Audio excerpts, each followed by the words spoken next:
the objectives of this work.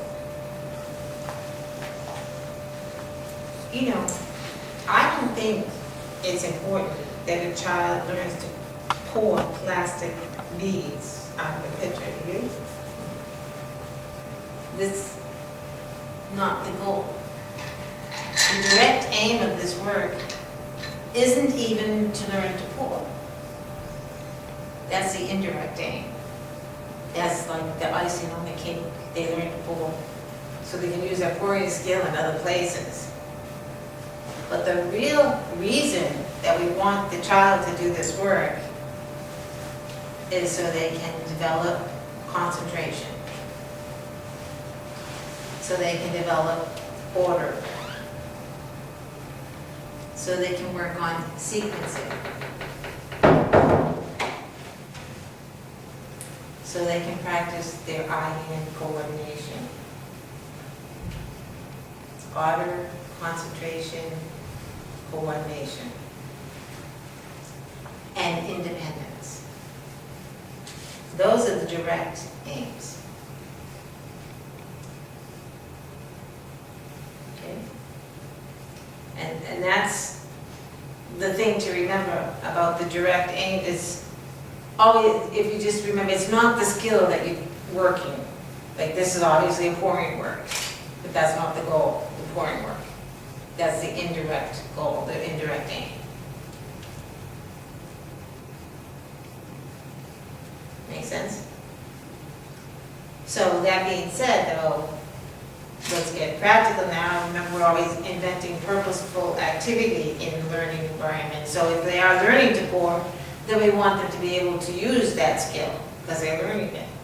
So that's we have more complex activities that include pouring.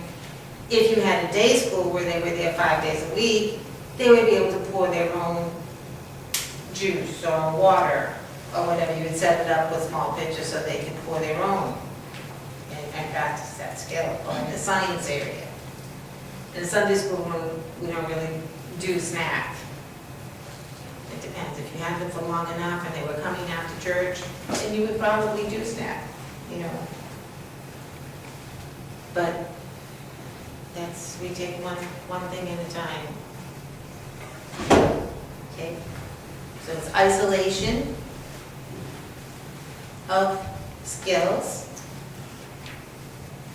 very deliberate, precise movements,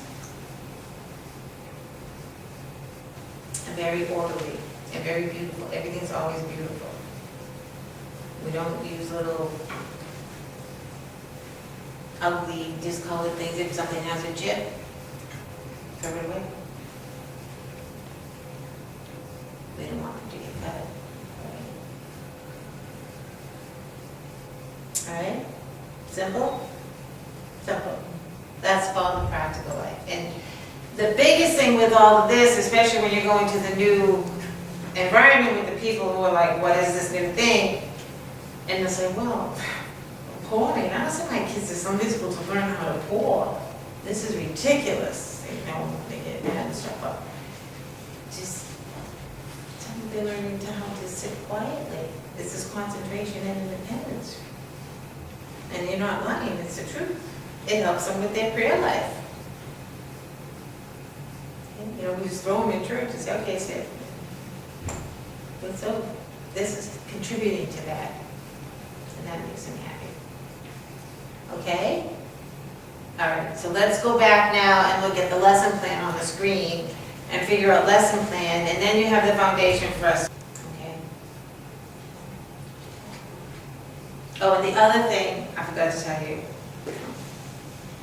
is when you stand up, you want to pause.